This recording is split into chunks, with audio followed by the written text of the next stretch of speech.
Olá, você que acompanha a TV Câmara, assista agora a live produzida pelo Hospital de Clínicas de Passo Fundo com o tema Exames Laboratoriais para a Covid-19. A importância do laboratório clínico na realização desses exames. Quem nos fala é o professor Caio Salvino, ele é farmacêutico e bioquímico, microbiologista clínico e está incansavelmente buscando atualização no que diz respeito à melhor metodologia, aos melhores exames a serem realizados, tanto no diagnóstico quanto no prognóstico do paciente com Covid-19. Então, boa noite a todos. A gente está com uma alegria imensa, enorme hoje, então, essa noite tão esperada, para falar de um assunto tão relevante, importante no nosso meio, né? A importância do laboratório clínico na Covid-19. E eu estou muito feliz, então, honrada de estar participando, juntamente com duas pessoas que têm muito em comum quando se fala na arte de cuidar, o cuidado com as pessoas, o amor aos pacientes, o amor a tudo que faz. Então, eu gostaria desde já de agradecer ao professor Caio, agradecer ao doutor Juarez, em nome do doutor Juarez, agradecer o seu Lucinei, nosso administrador, pelo espaço que ele nos proporcionou hoje, agradecer a todos os nossos colegas do Departamento de Saúde, os nossos colegas da instituição, e com um carinho muito especial, principalmente os meus colegas do laboratório, que têm se mostrado com uma imensa coragem, um imenso comprometimento nesse enfrentamento, né, dessa doença que a gente sabe que não está fácil para ninguém. Mas eu acho que o profissional da e dizer, então, da imensa satisfação com vocês. Vou falar um pouquinho, então, do currículo do professor Caio. O professor Caio é um cientista de coração, né, Caio? Atua no laboratório clínico, laboratório Saldanha, do grupo Saldanha de Lages, Santa Catarina. CEO da Imersão, né, consultoria. Também apresentador de papo de conversa, onde nós, profissionais do laboratório, amamos, né? Entrevistar vários profissionais, entrevista vários nomes importantes, de análise clínica, médicos, também do nosso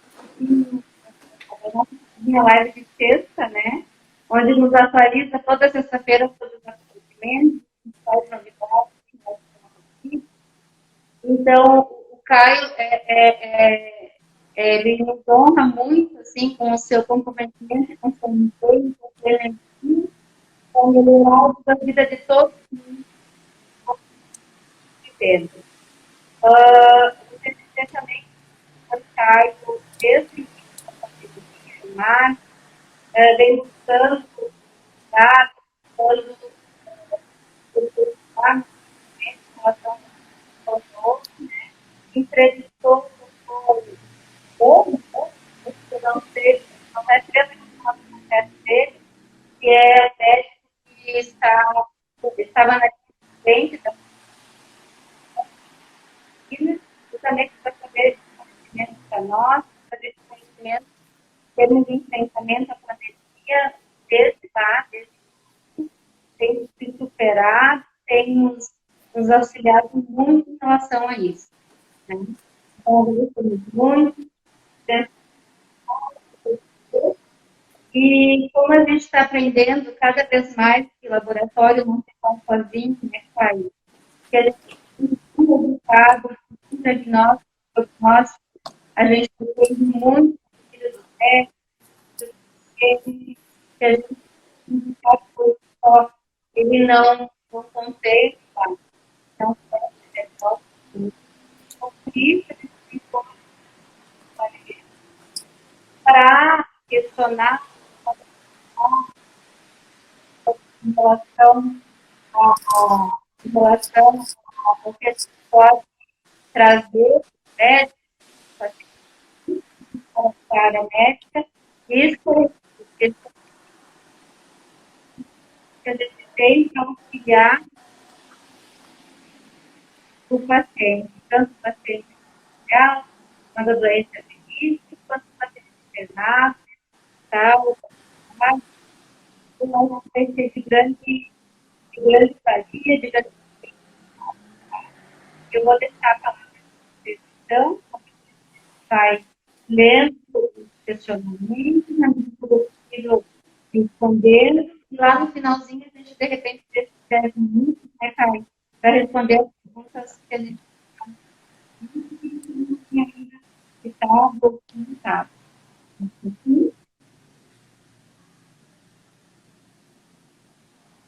Ok? Ok. Então tá, então vou deixar a palavra com o doutor Juarez, e aí a gente segue a live depois com os seus comentários e seus esclarecimentos, tá bom? Muito obrigada. Queria agradecer o convite da Sinara, pelo organizamento da live. Queria registrar a nossa satisfação no poder estar conversando contigo sobre esse tema que tu tem grande conhecimento comigo. Em nome de técnico, eu quero agradecer a tua participação, a tua aceitação. Quero dizer também que a nossa instituição ela está, desde o início da pandemia, no atendimento a esse paciente. Nós destinamos uma área dentro da instituição específica e restrita, isolada para esses pacientes. Criamos uma UTI muito rapidamente específica para o Covid, com 23 leitos. E eu não atuo na linha de frente do Covid, mas fico auxiliando na gestão dos processos de atendimento do Covid. E aqui eu preciso agradecer de coração que está sempre na assistência de todos os colaboradores, os setores, os meus médicos, né? E a minha função aqui, conversando com a senhora, eu depois posso de uma forma que didática, que oriente, fale, especialmente para aquele médico que não está na linha de frente do Covid. Mas hoje, sabes que todas as pessoas se tornaram especialistas, entre aspas, em Covid. Os leigos, os médicos, né? E hoje, os exames de imunização, eles estão sendo discutidos pelos pacientes, os próprios médicos têm muitas dúvidas em que exame solicitar, em que período é melhor solicitar um ou outro exame. Então, eu elaborei algumas questões que eu gostaria que fossem bastante específicas na resposta, de modo que elas fossem didáticas para que a gente possa levar esse ensinamento para a nossa prática médica. No começo, perguntando quais são os tipos de exames que existem para o diagnóstico do Covid. Bom, primeiramente, Sinara, obrigado pelo convite. Eu estou muito honrado em estar com vocês hoje. É muito emocionante para mim, porque a gente percebe que com o andar do trabalho, dos estudos, a gente tem feito um papel muito importante na pandemia, principalmente em relação aos nossos colegas de laboratório, aos médicos de linha de frente, enfermagem, aos profissionais que, de alguma maneira, precisam ter contato com informações que, muitas vezes, pelo fato exatamente de estarem na linha de frente, de estarem extremamente estressados e preocupados em como resolver esse problema, acabam muitas vezes não tendo tempo de estudar profundamente, e a gente tem feito esse papel que eu tenho chamado de tradutor. Eu acho que muito mais do que qualquer outra coisa, eu tenho sido um tradutor e levando exatamente as informações, dentre tantas informações. Esses dias eu estava conversando com um colega aqui, e eu disse, olha, eu não sei dizer quantos trabalhos científicos eu já li desde março para cá, não sei dizer. Mas eu posso afirmar tranquilamente que são mais de 200. Porque houve um momento em que eu já estava em 80 e já faz muito tempo isso. Tanto que hoje em dia eu cito algumas referências, mas eu já não sei aonde foi que eu li. Eu precisaria voltar, procurar essas referências. Claro que a gente tem uma noção mais ou menos de onde está, mas tem muita coisa que veio acontecendo. Eu acho que a grande diferença dessa doença para tudo aquilo que a gente já viu até hoje é que ela é absolutamente diferente de tudo que a gente já viu, né?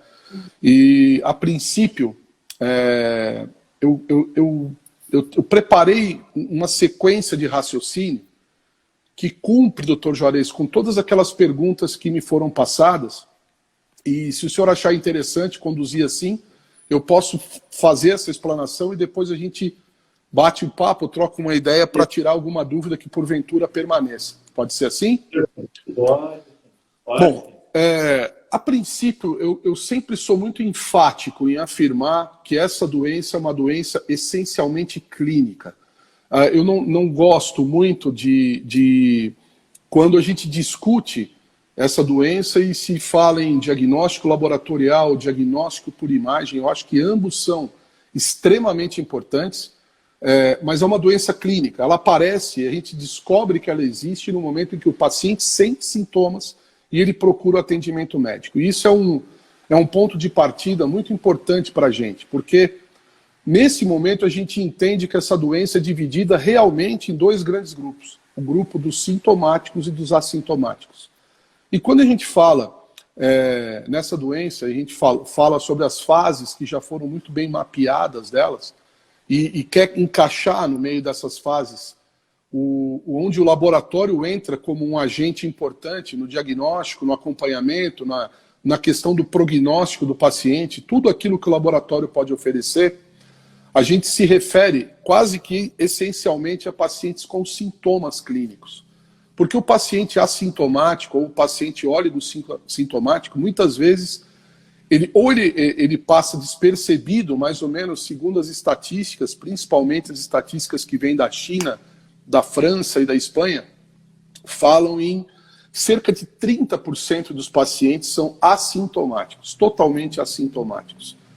Mais ou menos, desse total de pacientes com Covid-19, mais ou menos 55% são oligosintomáticos. Tem sintomas muito leves que muitas vezes até passam despercebidos e entram naquele rol das pessoas que se automedicam, tomam seu Tilenol, sua dipirona, conseguem conviver com a doença durante a fase viral da doença.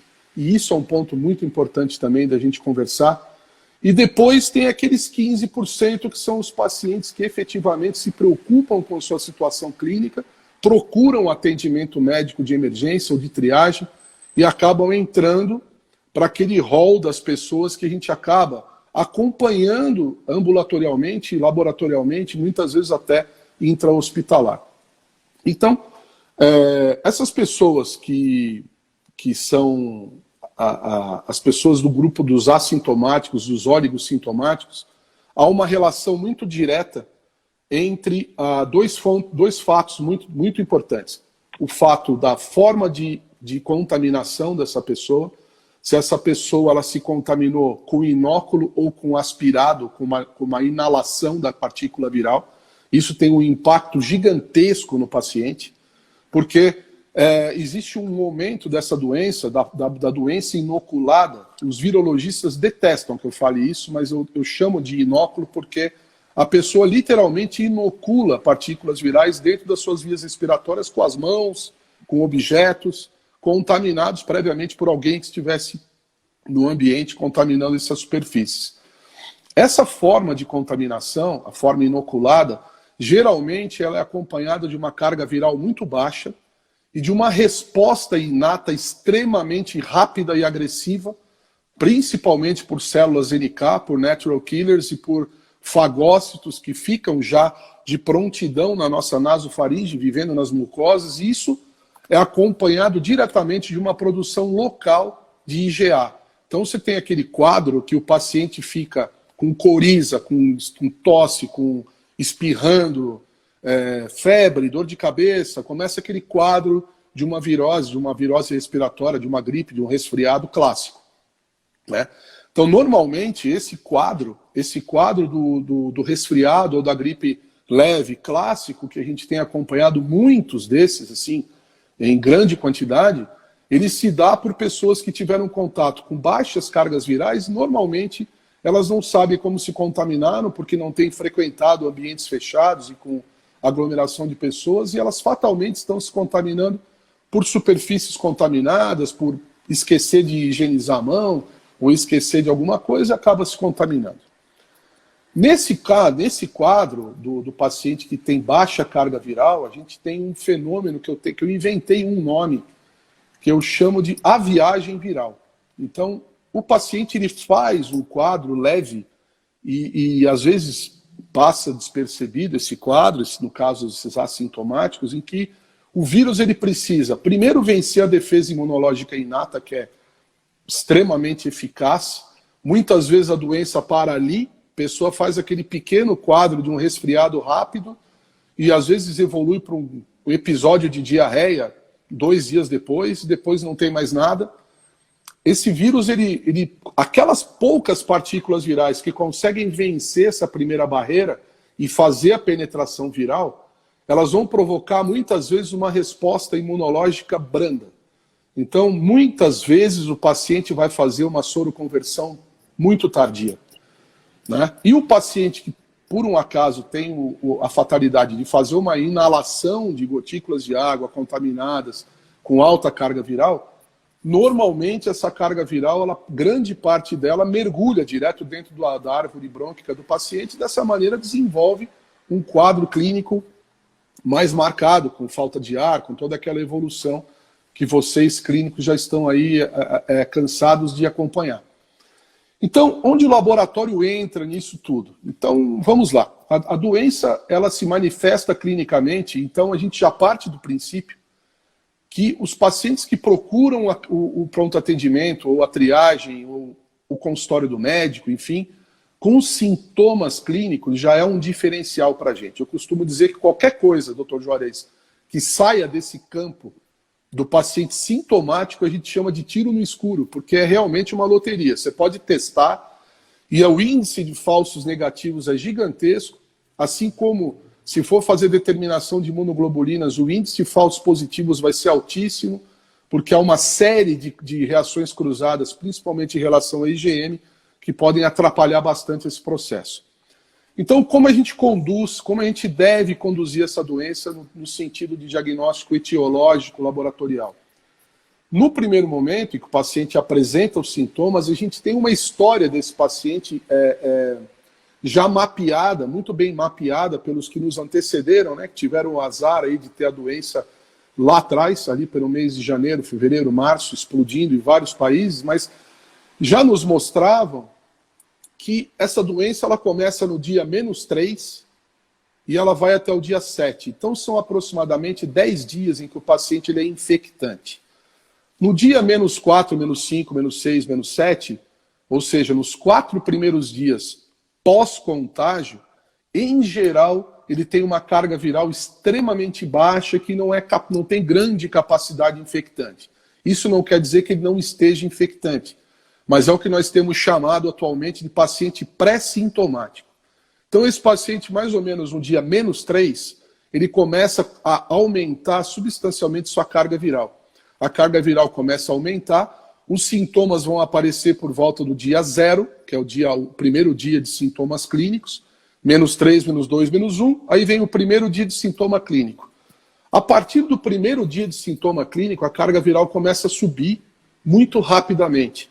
Então, terceiro, quarto e quinto dia de sintomas é um momento espetacular para a coleta de suave de nasofaringe, porque existe um momento em que a curva sobe de carga viral, ela atinge um patamar de carga viral elevada, mas a partir do 7º dia, depois do início dos sintomas, começa a soroconversão, porque o vírus já começa a invadir a mucosa. Então a gente tem 2 momentos. Tem um momento em que o vírus ainda não fez a invasão da mucosa, está fazendo uma replicação em célula ciliada, e de repente ele consegue invadir. Quando ele consegue invadir, ele cai na circulação e começa a estimular o sistema humoral, de célula B, e a gente tem o início da soroconversão. Ali, a carga viral começa a despencar. Porque o vírus já tomou uma surra do sistema imunológico inato. Já foi uma briga grande na nasofaringe do paciente. A parte do vírus que sobra, ela entra. Então, no momento que o vírus entra, o que tem fora é resto viral. E a partir daí, a partir do 7º, 8º dia após o início do sintoma, qualquer resultado de RT-PCR ou de pesquisa de antígeno é inespecífico. A gente tem resto viral, resto de RNA, e aqui eu gostaria de explicar bem para as pessoas que estão ouvindo a gente, provavelmente tem gente que também não seja da área da saúde assistindo, é que o teste de RT-PCR, assim como o teste de pesquisa de antígenos virais, eles não são testes que verificam a viabilidade viral, ou seja, a gente não está provando que o vírus está vivo ali, a doença está ativa. O que a gente está provando ali é que existe vírus. Em algum momento daqueles 5 dias, praticamente do 2º ao 6º dia de sintoma clínico, a gente verifica que há partículas de RNA, há RNA viral amplificável. Então, nesse momento, a gente trabalhando com RT-PCR, a gente verifica uma correlação extremamente importante entre o RT-PCR e a pesquisa de antígeno viral, desde que o CT, que é o Coulter Threshold, que é a quantidade de ciclos que o nosso teste de PCR precisa realizar para que haja positividade do teste, desde que esse CT seja menor ou igual a 30 ciclos. Porque a partir de 30 ciclos, o teste de antígeno começa a perder sensibilidade.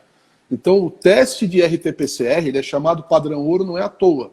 Ele é mais sensível que o teste de antígeno. Porém, como a gente está falando aqui dos 15% dos pacientes que vão ter complicação, e eles chegam até o atendimento com sintoma, então provavelmente a gente está tratando de imensa maioria de pacientes com carga viral elevada na nasofaringe. Então fica fácil detectar pela PCR e detectar também pelo antígeno. A gente tem uma boa correlação, tem corrido uns 2 aqui, e está com uma correlação, por enquanto, de 100% em positivo e negativo, e tem deixado a gente bastante otimista, porque como a gente não trabalha aqui com RT-PCR de beira de leito, a gente precisa encaminhar o RT-PCR, o teste de antígeno tem sido um aliado espetacular pelo fato da velocidade de resultado, né? E está ajudando bastante aqui na triagem. Mas então, a gente tem esse momento do 2º até o 6º dia, com preferência 3º, 4º e 5º dia de sintomas para coleta do suave de nasofaringe. A partir do 7º dia, normalmente isso acontece a soroconversão. Aí vem a confusão que muitos colegas têm feito com relação ao momento de teste de anticorpos. Fala, lá pelo 10º dia já está bom. Não está bom. Tá? O que a gente tem observado é que, vamos lá, uma tradução que os clínicos vão aproveitar muito agora. Se fala muito em 2 anticorpos como marcador de fase aguda, em todas as doenças virais, IgA e IgM. Algumas doenças, mas principalmente algumas doenças, tendo o IgM como um fator de extrema importância para decisões e conduta clínica. No caso da Covid-19, a IgM e a IgA têm pouquíssima importância. Tá? São testes que costumam ter alto índice de falso positivo e uma inespecificidade de correlação muito grande, principalmente do IgA. E digo por que isso acontece. O IgA é uma imunoglobulina secretada nas mucosas. Então você tem IgA sendo secretada no primeiro momento pela mucosa da nasofaringe. Depois que o vírus faz a viagem, ele vai parar em um monte de lugares que tem mucosa. Ele vai parar no sistema urinário, vai parar no sistema gastrointestinal. E durante todo o momento em que você tem partículas virais, seja ela proteína viral, RNA viral, qualquer pedaço do vírus que esteja circulando no organismo, passando por área de mucosa, nós teremos secreção de IgA. Então tem pacientes que têm secreção de IgA durante todo o curso da doença, soro converte IgG e aquela IgA permanece, porque ela é extremamente inespecífica. Ela não pode ser usada nessa doença como marcador de fase aguda. A IgM surge lá depois do 14º dia após o início do sintoma. Qualquer resultado antes disso, principalmente se ele vier desacompanhado da IgG, pode se tratar sim com grande possibilidade de um resultado falso positivo também, ou ainda de uma inespecificidade de IgM correlacionada com outras doenças que podem cruzar também. Aí no Brasil nós temos visto dengue, chikungunya, vacina para hepatite B, tem um monte de coisa cruzando com a IgM dos nossos testes sorológicos. Mas qual foi a grande descoberta nos últimos meses? A grande descoberta nos últimos meses foi uma subunidade da proteína S, da proteína spike do vírus, que é chamada de RBD. Essa RBD é como se fosse a fração da proteína S responsável pelo acoplamento dessa proteína com o seu receptor da ECA2.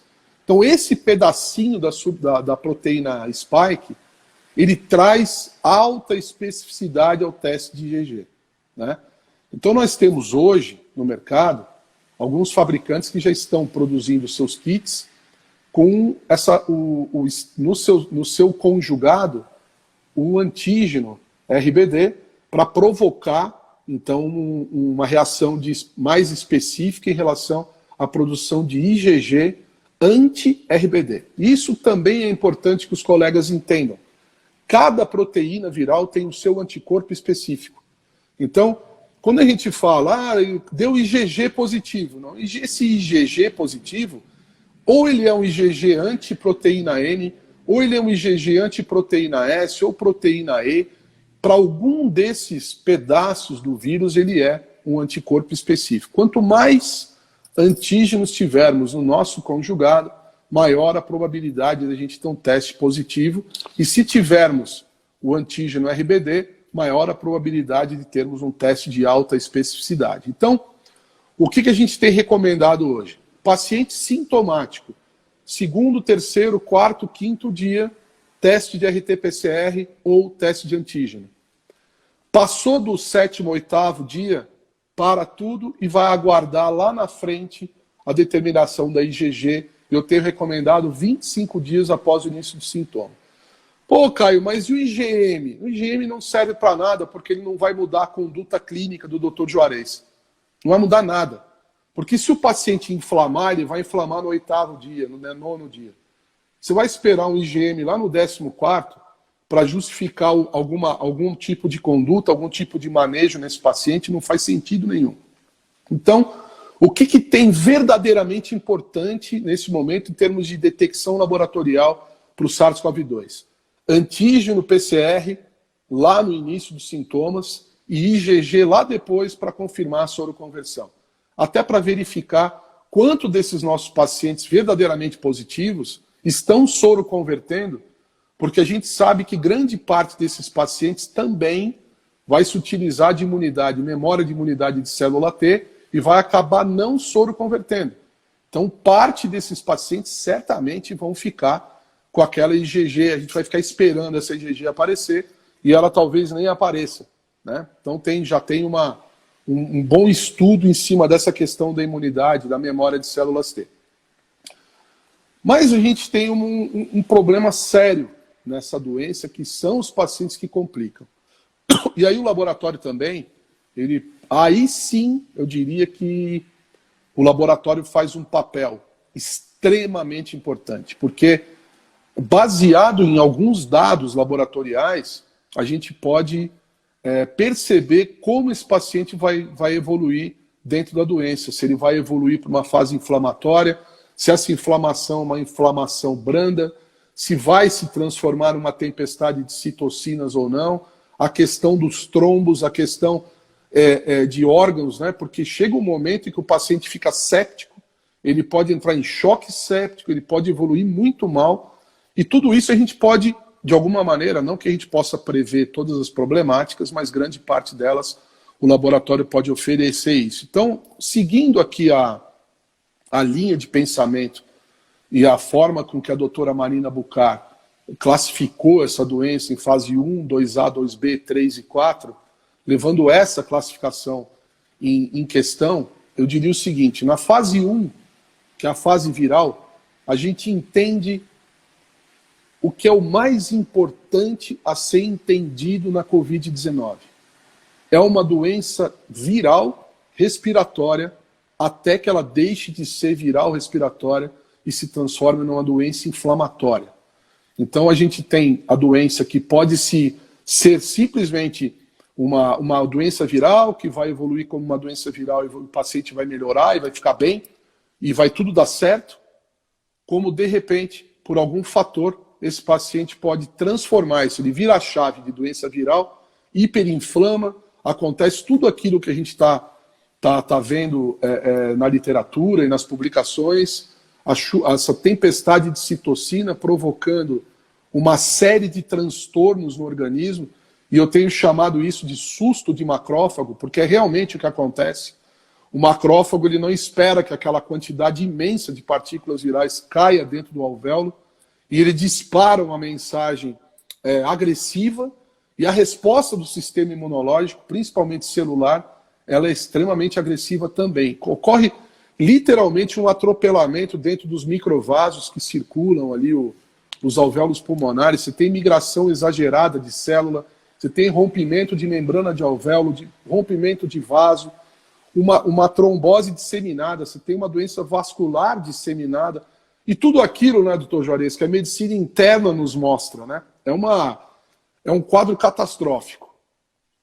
E aí o que acontece? O laboratório ele vem com seus achados mostrando isso que realmente, aquilo que realmente vem acontecendo. Então, fase 1, o que o laboratório pode mostrar, além do fato simples e ali enfático do diagnóstico etiológico, através do RT-PCR ou através do teste de antígeno? Sim, doutor, você está certo, esse paciente é um paciente com Covid-19. Beleza. A partir daí, a gente tem o desenvolvimento natural da fase viral, que dura mais ou menos 7, 8 dias de sintoma, como toda virose respiratória, né?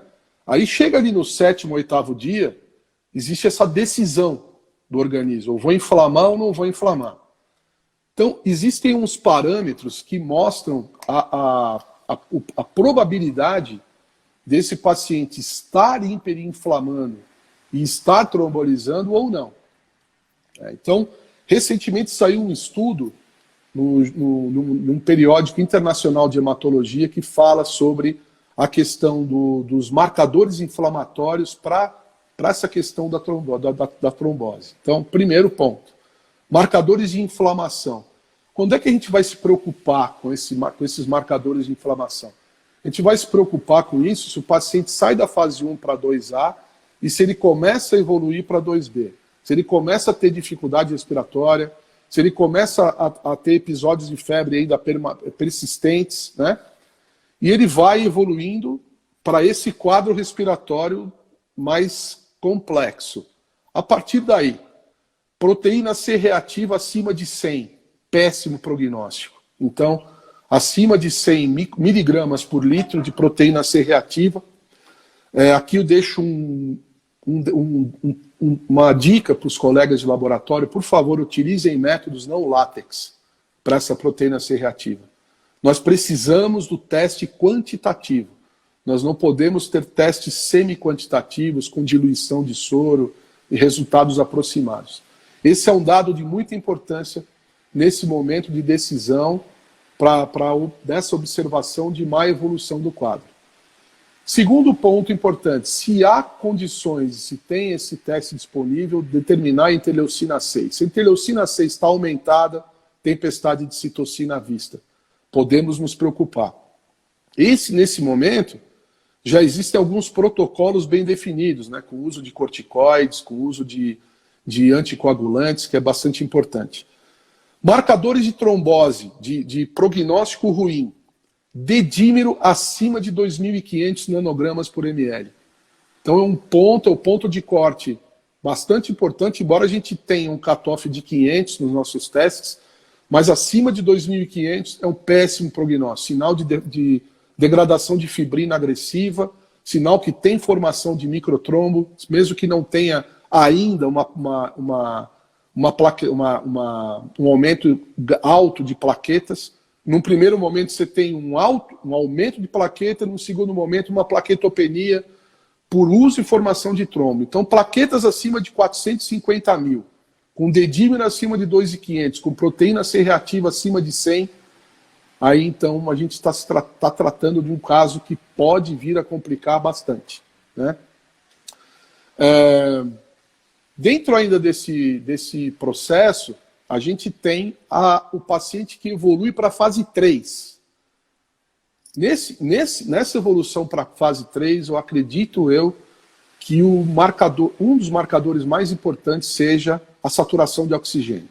O paciente que está saturando abaixo de 90 já começa a ficar sinal de alerta ligado. O paciente que tá saturando abaixo de 90, abaixo de 80, 75, 80 e pouco, baixo, já começa a chamar muito a atenção, né? Mas olha, alta exagerada de ferritina. A ferritina que pode estar aumentada na fase 2, por ser uma proteína de fase aguda, nesse momento ela dispara, porque ela começa desesperadamente a tentar transportar ferro e não consegue. Porque o organismo entende o seguinte: o paciente está em hipóxia. Se o paciente está em hipóxia, eu preciso de oxigênio circulando. Então, como eu acho que seja talvez um problema de circulação de oxigênio, eu vou começar a disponibilizar ferro. E o organismo não está precisando de nada disso, ele está precisando desobstruir vaso para poder circular a hemácia, para o paciente poder transportar o oxigênio e jogar CO2 para fora, né? Outro problema em relação à ferritina é a possibilidade já de degradação de hepatócito, né? Se tiver com bilirrubina total associada, você já começa a desconfiar de um processo hepático que pode estar acompanhando também esse quadro de Covid-19. Dedímero estourado acima de 5.000 já é sinal de trombose grave, né? Bile total já falei, plaquetopenia já, por formação de trombo e o uso das plaquetas, né? Aí vem alguns marcadores que aumentam, procalcitonina elevada, troponina, quando há já algum acometimento de musculatura cardíaca, né? Marcadores cardíacos alterados, CPK, LDH, ureia, creatinina, isso tudo aumentando. E na fase 4, que seria o paciente crítico, né? Daí a gente já tem os marcadores de sepse bem se apresentando com bastante clareza e um quadro laboratorial bastante, eu chamo de catastrófico, porque é realmente uma catástrofe imunológica bioquímica que acontece no doente, né? Então a gente entraria nesse momento. Então, no momento inicial, fazendo o diagnóstico etiológico da doença, de uma doença clínica, e isso é muito importante que o colega lembre disso, colega de laboratório, não gaste teste em paciente assintomático, para com isso, para de fazer IgM, IgG, em gente que você nem sabe se teve contato com vírus, se teve quadro clínico. Isso aí a gente começa a diluir estatística, isso é muito ruim para a epidemiologia da doença. Eu fiz um quadro comparativo dos 3 primeiros meses de testagem de imunoglobulinas nos pacientes de ambulatório, e a gente tinha uma média fazendo a média desses 3 primeiros meses, ali abril, maio, junho, mais ou menos de 0,5 de IgM positivo por cento e 1,9 ou 2% de IgG positivo. Nesses últimos 30 dias, nós passamos nesses 30 dias para mais ou menos aí 70% de IgG positivo nos pacientes RT-PCR positivos. Então, há uma taxa de soroconversão boa. Nós estamos sim imunizando os nossos pacientes, as pessoas que estão tendo contato com esse vírus e fazendo o quadro clínico, em geral, estão soroconvertendo. Mas a gente já está acompanhando alguns pacientes que não soroconverteram até agora com 60 dias de PCR positivo, né? Talvez estejam caindo naquele grupo das pessoas com imunidade de célula T. Depois, no segundo momento, a gente entra nesse acompanhamento dos pacientes que podem complicar. O laboratório ele entra numa janela de deixar de ser o agente que determina o agente etiológico para se transformar numa estrutura que acompanha o paciente durante todo o andamento dele, principalmente nos pacientes internados graves. E depois, lá na frente, depois de pelo menos 25 dias pós início de sintomas, nós iremos, então, determinar essa IgG, preferencialmente com um kit que tenha o RBD como parte do conjugado dos antígenos disponíveis, né? Então, resumidamente, doutor Juarez, eu acho que esse seria o papel do laboratório nessa pandemia, né, e na elucidação em alguns momentos de angústia do clínico, que a gente entra ajudando bastante, porque eu acompanho muitos médicos e a gente vê que muitas vezes parece até que... Eu também, acontece muito comigo isso, me dá alguns brancos, assim, de eu dizer, peraí, mas o que está acontecendo? Eu não estou entendendo isso aqui.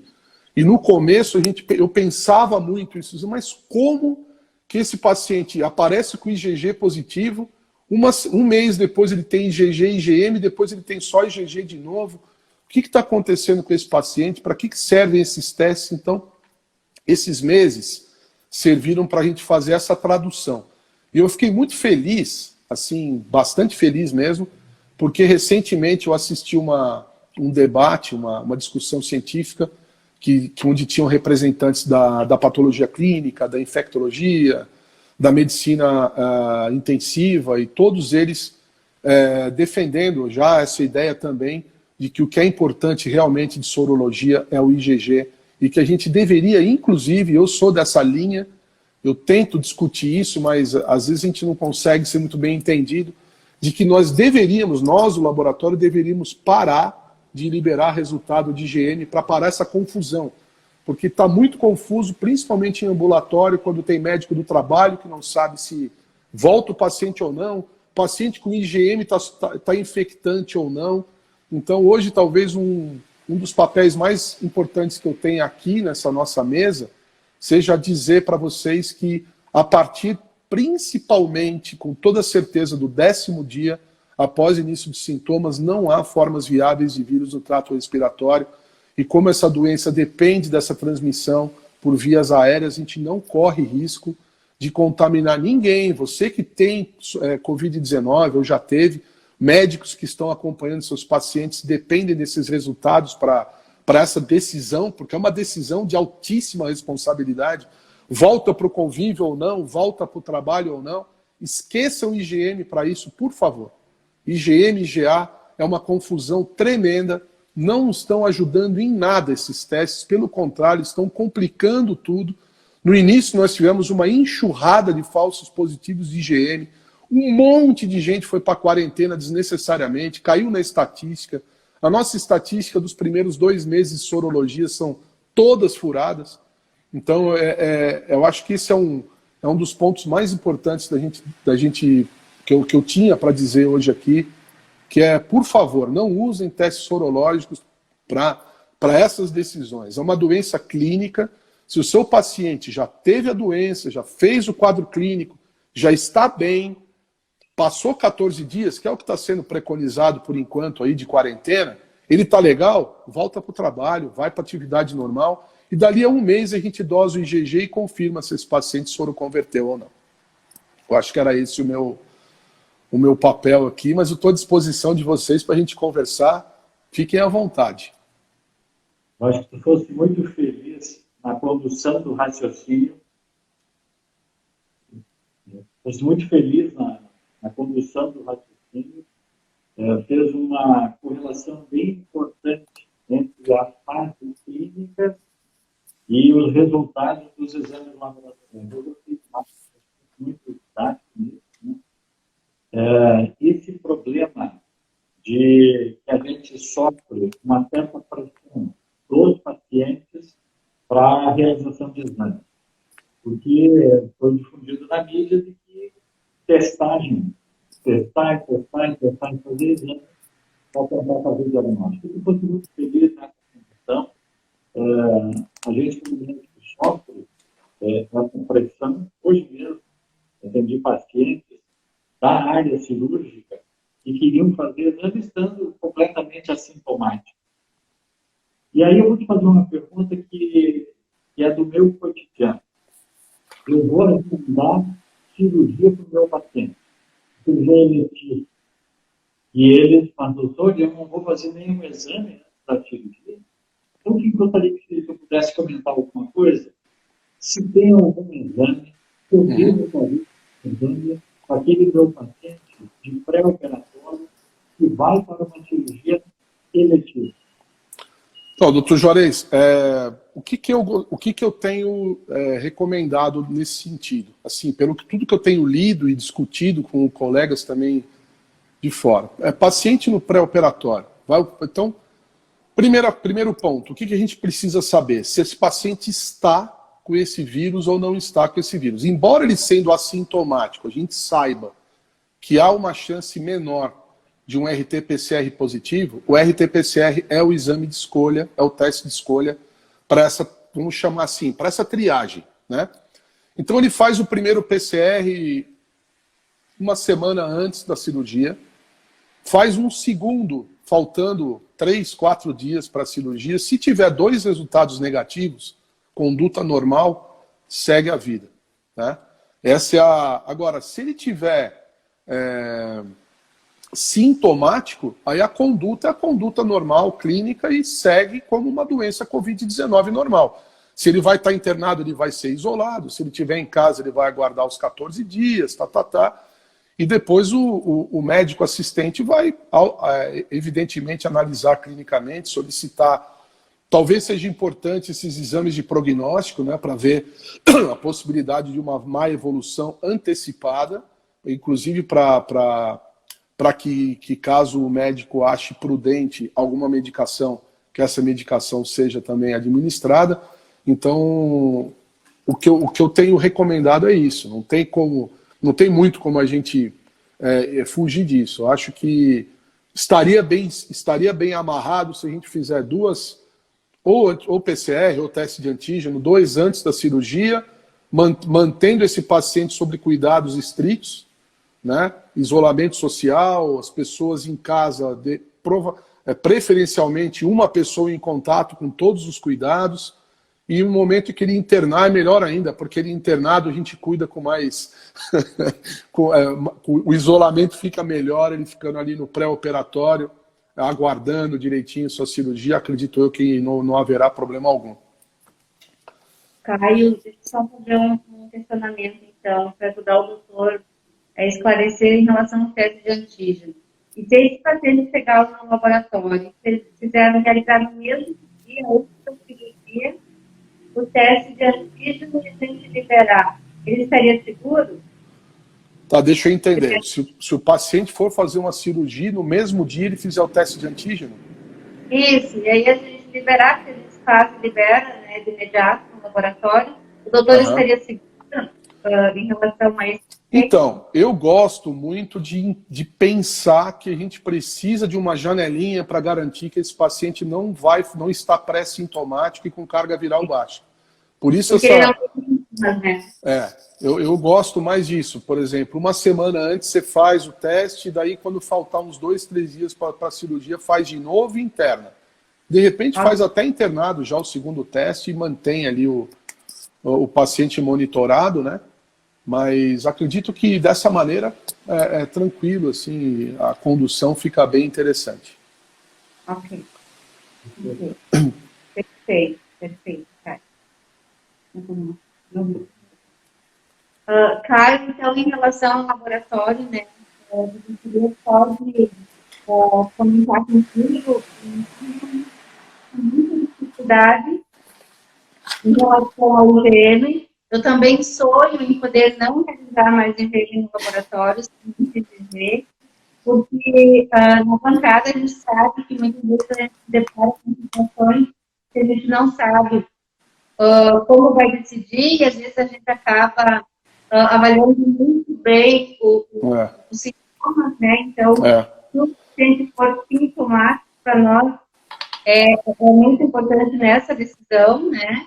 muitas vezes a gente pede, não libera e pede para o paciente repetir o teste, né, depois de alguns dias, porque realmente a gente não tem certeza da liberação, principalmente quando dá um nível muito baixo, né, a gente sabe que pode ser devido a um falso positivo, enfim, está relacionado com alguma interferência, né?